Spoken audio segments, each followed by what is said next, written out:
नमस्कार दोस्तों, आप सभी का स्वागत है मार्शल आर्ट एंड फिटनेस में। आज का वीडियो होने वाला है मास ओयामा के बारे में, एक ऐसे मार्शल आर्टिस्ट जो आगे चल के गॉड हैंड बने। अब इन्हें गॉड हैंड क्यों कहा जाता है ये वीडियो के शुरू में तो नहीं बताऊंगा, इसलिए वीडियो को लास्ट तक जरूर देखिएगा। तो आगे हम जानेंगे कि जो मास ओयामा है उनकी लाइफ जर्नी क्या थी और उनसे हम क्या क्या सीख सकते हैं। तो चलिए शुरू करते हैं। तो मास ओयामा का जन्म 23 जुलाई 1927 को साउथ कोरिया में हुआ। तो वो साउथ कोरिया का जो हिस्सा था वो जापान के अंडर आता था। एंड जो मास ओयामा थे वो बचपन में ही चाइना चले गए थे और उन्होंने 9 साल की उम्र में एक वहाँ फार्मर थे मिस्टर ली, उनसे मार्शल आर्ट सीखना शुरू किया। तो वहाँ पे एक बचपन की एक स्टोरी है जो मैं आपसे शेयर करूँगा। तो हुआ क्या कि जो मास ओयामा थे और मिस्टर ली से मार्शल आर्ट सीख रहे थे, तो मिस्टर ली ने उनको एक बीज दिया कि आप इस बीज को ज़मीन में गाड़ दो। बीज होता है जैसे पौधे, पेड़ पौधे या सब्जियों का, ये इनका बीज आप गाड़ दो, ठीक है। तो मास ओयामा ने उसको ऐसे ही किया और जब वो बीज अंकुरित हो गया तो मास ओयामा को बोला गया कि आपने 100 टाइम जंप करना है, इसको आगे पीछे। जैसे सपोज दैट यहाँ पर बीज गाड़ा है तो 100 time forward and 100 time backward. तो ऐसे जो मास ओयामा है उसको डेली 100 टाइम्स इसको जंप करना पड़ता था।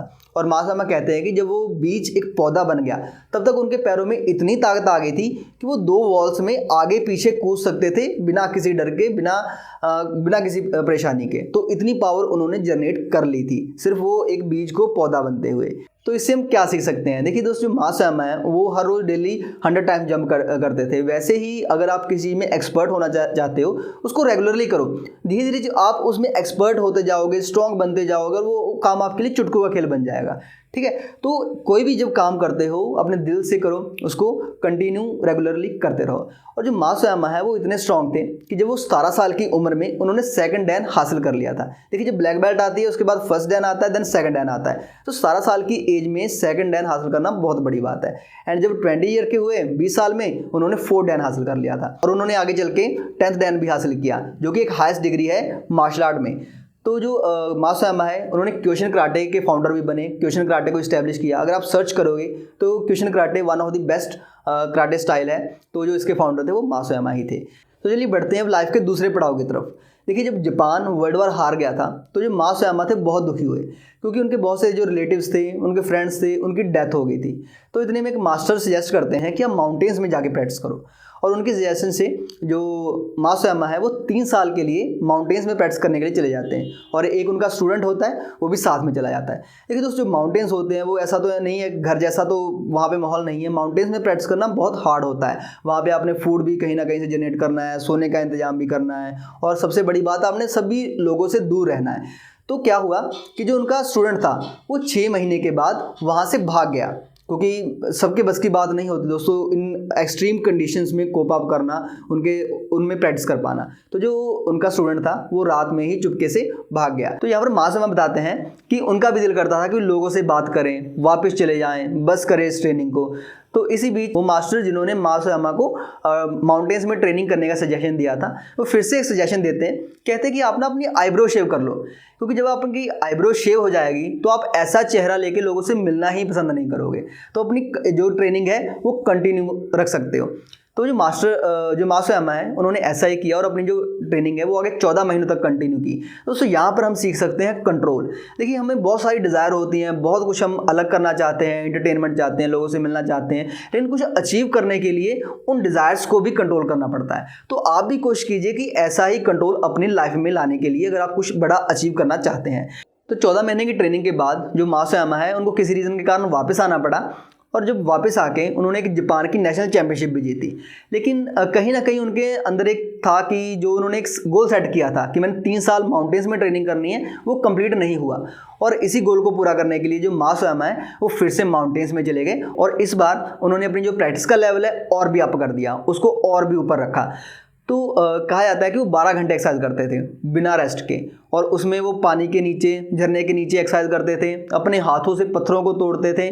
तो और जो भी जंपिंग की एक्सरसाइज है, जो सभी एक्सरसाइज है वो करते थे और 12 घंटे बिना रेस्ट के, जो कि बहुत बड़ी बात है। तो दोस्तों जब वो 18 महीने की कंप्लीट करके 18 महीने की ट्रेनिंग कंप्लीट करके वापस आए तो वो ज़्यादा कॉन्फिडेंट पर्सन थे, ज़्यादा स्ट्रॉन्गर पर्सन थे। तो इससे हम क्या सीख सकते हैं? देखिए तो मास ओयामा उन्होंने एक गोल सेट किया था कि मैं 3 साल माउंटेन्स में प्रैक्टिस करनी है, लेकिन वो कंप्लीट नहीं हुआ। लेकिन उनको पता है कि वो माउंटेन्स में प्रैक्टिस करना कितना हार्डशिप है, कितना मुश्किल है, लेकिन फिर भी जो एक गोल सेट किया था उसको अचीव करने के लिए वो फिर से माउंटेन्स में चले गए और 18 महीने तक अपनी एक्सरसाइज कंटिन्यू रखी। और इस टाइम जैसे उन्होंने अपनी एक्सरसाइज बढ़ा दी, मैंने आपको बताया कि कितनी एक्सरसाइज करते थे, तो ये उनकी डेडिकेशन के बारे में बताता है कि जब आपने किसी चीज़ में एक्सपर्ट बनना है, जब काम करना है, तो पूरा दिल जान से पूरी अपनी आत्मा को झोंक दीजिए उसमें, क्योंकि जब आप ऐसा करेंगे ना दोस्तों, जो आप बन के निकलेंगे उसका कोई मुकाबला नहीं कर सकता, उतने स्ट्रॉन्ग कोई हो ही नहीं सकता। ठीक है, तो आप यहाँ से एक डेडिकेशन लेकर आइए अपने काम में। जो भी काम करते हैं, मार्शल आर्ट भी करते हैं, कोई और गेम भी करते हैं, तो उसको अपने दिल जान से कीजिए कि यार यही लाइफ है और मैंने इसको करना है। तो चलिए बढ़ते हैं आगे और बात करते हैं 100 मैन कमांड के बारे में। अब ये 100 मैन कमांड्स क्या है? देखिए, जब अगर आप किसी के अंडर प्रैक्टिस करते हो और आपने कोई कॉम्पिटिशन खेला है, तो आपको पता होगा कि वहाँ पे राउंड होते हैं। जब आप किसी से फाइट करोगे तो वहाँ पे राउंड होते हैं, 2-2.5 मिनट का राउंड होता है, एक राउंड होता है, और एक पर्सन से 2 या 3 राउंड चलते हैं आपके नॉर्मली। और जो 100 मैन कमांड्स है दोस्तों, उसमें 100 राउंड्स होते हैं। 100 राउंड्स होते हैं, उसमें जो ओपोनेंट है सेम भी आ सकता है, नया भी आ सकता है हर बार, और आपको वो कंटिन्यू लड़ने हैं, मतलब कि 100 राउंड्स कंटिन्यू लड़ने हैं, जो कि बहुत बड़ी बात है। और यहाँ पे मज़े की बात पता क्या है, जो मा सोयामा थे उन्होंने ऐसे ही 100 मैन कमांड 3 बार जीता था। 3 बार जीतने का मतलब है 300 राउंड खेले हैं उन्होंने मार्शल आर्ट के, उन्होंने अपनी फाइट की है 300 राउंड, वो भी 3 दिन में। एक दिन में 100 राउंड्स, दूसरे दिन में 100 राउंड, और तीसरे दिन में 100 राउंड। और जो मा सोयामा है वो पहले एक ऐसे इंसान है जिन्होंने 3 टाइम्स 100 मैन कमांड जीता है। और कहा जाता है कि वो फोर्थ डे था, चौथे दिन भी रेडी थे कि मैं लड़ूंगा, लेकिन कुछ चैलेंज करने ही नहीं वापस आया। दोस्तों, इससे हम सीख सकते हैं कि आपने बनना कैसे है। इतनी प्रैक्टिस करो और खुद को ऐसा बना लो कि जब आप रियल लाइफ सिचुएशन में आओ, जब किसी को फाइट करनी हो, किसी को दिखाना हो, तो वहाँ पर आपके आगे पीछे कोई ना हो, आपको कोई हरा ही ना पाए। तो ऐसे फाइट करनी है, ऐसे आपने प्रैक्टिस करनी है, ऐसे खुद को ट्रेन करना है, खुद को एक फौलाद जैसा बनाना है। अब जानते हैं कि जो मा सोयामा है उनको गॉड हैंड क्यों कहा जाता है। देखिए, जैसे मैंने आपको बताया कि जो मा सोयामा की एक्सरसाइज बहुत एक्सट्रीम थी, उन्होंने माउंटेन्स में एक्सरसाइज की, झरने के नीचे अपने हाथों से ही पत्थर तोड़ते थे, जो 12 घंटे एक्सरसाइज की है बिना किसी रेस्ट के। तो इस सभी एक्सरसाइज के कारण वो बहुत ज़्यादा स्ट्रॉन्ग बन गए थे। तो अपने इस स्ट्रेंथ को उन्होंने शो करने के लिए, दिखाने के लिए उन्होंने डिसाइड किया कि 52 बुल्स के साथ लड़ाई करेंगे, उनके साथ फाइट करेंगे।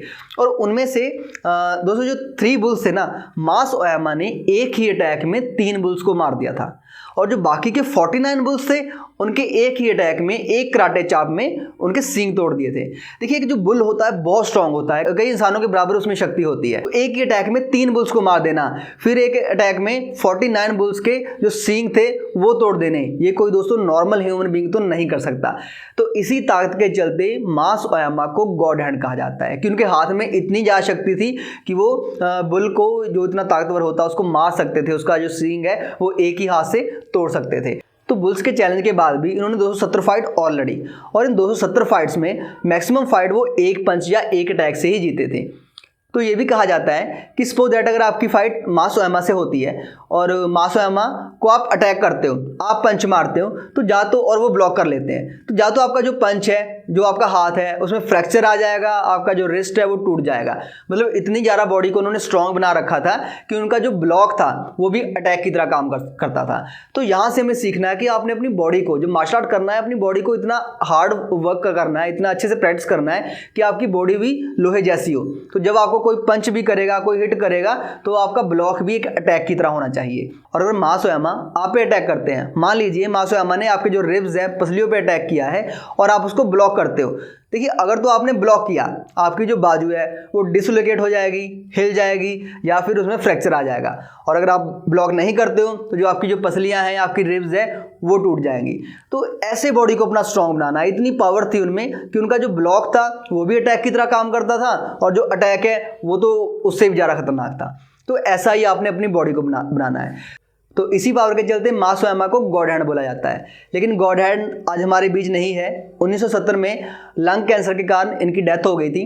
तो उनकी जो लाइफ है वो हमें बहुत कुछ सिखाती है, लेकिन जो उनकी डेथ है वो भी हमें सिखाती है कि आपने लाइफ में इतना अचीव करना है, कुछ इतना बड़ा अचीव करना है कि आपके मरने के बाद भी लोग आपको याद रखें, आप पर वीडियो बनाएं और दूसरे लोगों को बताएं कि आप कौन थे। तो इसी नॉलेज के साथ आज का वीडियो खत्म करते हैं। अगर आपको ये वीडियो अच्छा लगा तो प्लीज़ लाइक जरूर कर दीजिएगा, अपने दोस्तों के साथ शेयर करना मत भूलिएगा और प्लीज़ सब्सक्राइब जरूर कर दीजिएगा। तो मिलते हैं नेक्स्ट वीडियो में, तब तक के लिए जय हिंद।